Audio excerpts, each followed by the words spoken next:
Hai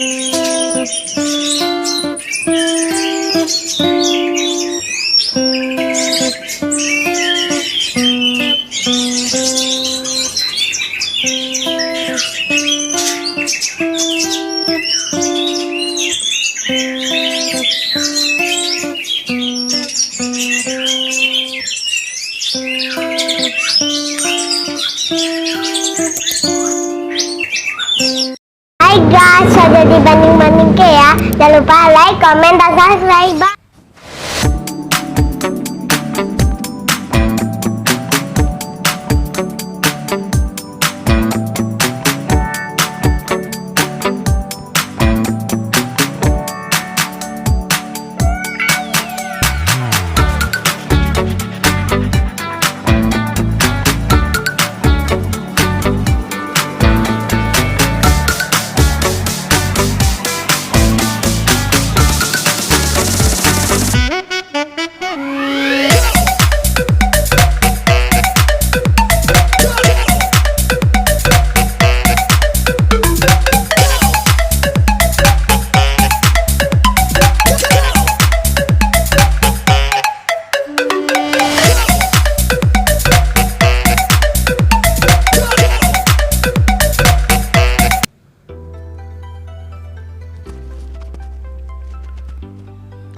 Assalamualaikum warahmatullahi wabarakatuh. Halo, selamat malam. Kembali saya menemui teman-teman semuanya, dimana juga teman-teman berada pada kesempatan malam hari ini, di seluruh pelosok Nusantara, di seluruh pelosok negeri ini. Ya, salam santun dari saya, salam hormat dari saya. Semoga teman-teman selalu dalam keadaan sehat walafiat dan tidak kurang satu apapun juga. Oke, sampaikan salam saya kepada orang-orang yang Anda sayangi dan Anda cintai. Baiklah teman-teman semuanya, untuk topik atau pembahasan kali ini saya mencoba menjabarkan beberapa pertanyaan dari netizen. Ya, bagaimana sih Om perbedaan antara kacer yang di daerah dingin sama yang di daerah panas gitu. Nah, mungkin kalau sekarang orang dengan istilah kacer tipe dingin, kacer tipe panas gitu ya. Tapi saya nggak bisa menjelaskan secara detail masalah tipe dingin dan tipe panas itu, karena saya hanya berdasarkan dari melihat karakter burung, bentuk burung, dan di situ kita bisa menentukan dari mana burung ini berasal. Artinya bukan daerah mananya gitu ya, tetapi dari dataran mana burung ini berasal, baik itu dataran rendah ataupun dataran tinggi. Oke teman-teman semuanya, ini penunjukan tadi ada dalam video. Sebelumnya ada kacer tipe panas. Kalau istilahnya sekarang itu kacer tipe panas, yang mana burung ini berasal dari daerah pegunungan, biasanya dataran tinggi, yang curah hujannya cukup lebat ya, artinya sering terjadi hujan. Kemudian daerah pegunungan yang memang otomatis di situ adalah hutannya memang hutan masih alami gitu, pohon-pohonnya masih pohon-pohon hutan alami gitu. Jadi di situ suhu tubuhnya sangat dingin sekali. Artinya di sini burung harus mempunyai bulu yang tebal untuk melindungi tubuhnya dari cuaca atau suhu yang dingin ini tadi. Nah, berbeda dengan tipe panas, tipe burung dataran rendah, artinya tipe burung dingin.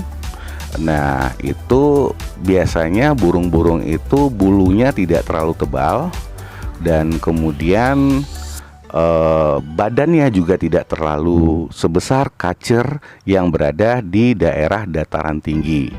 Nah, saya jelaskan kembali, kalau di daerah dataran tinggi bulunya itu tebal, bahkan berwarna kebiruan di punggungnya, dan di dataran rendah bulunya tidak terlalu tebal dan biasanya hanya hitam dop yang menutupi punggungnya, dan ukurannya jauh lebih kecil daripada burung yang berasal dari daerah dataran tinggi. Itu satu pedoman buat teman-teman semuanya. Dan yang kedua, ciri-ciri fisik yang lainnya, dari paruh juga bisa diperhatikan. Biasanya paruh-paruh burung yang dari dataran tinggi ini cenderung lebih tebal gitu, dan agak sedikit panjang dibandingkan dengan burung yang berasal dari dataran rendah, yang paruhnya agak tipis, kemudian sedikit lebih pendek ya.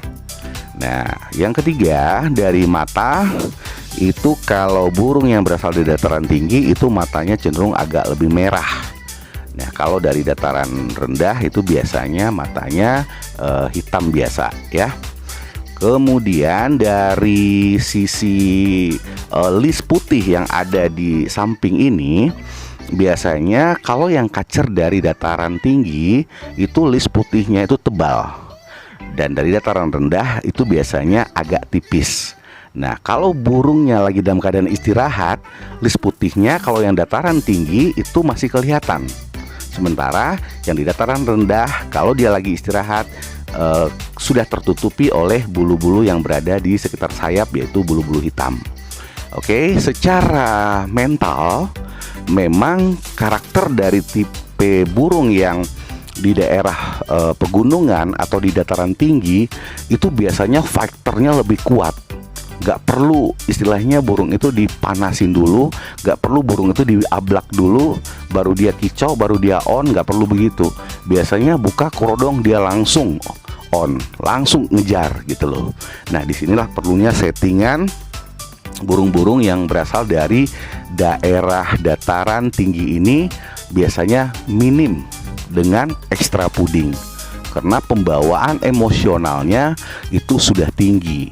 Nah, berbeda dengan kacer yang berada di dataran rendah, yang dataran rendah itu identik dengan suhu panas ya, daerah rawa atau di daerah perkebunan. Biasanya burung-burung ini bisa memakan ekstra puding yang banyak.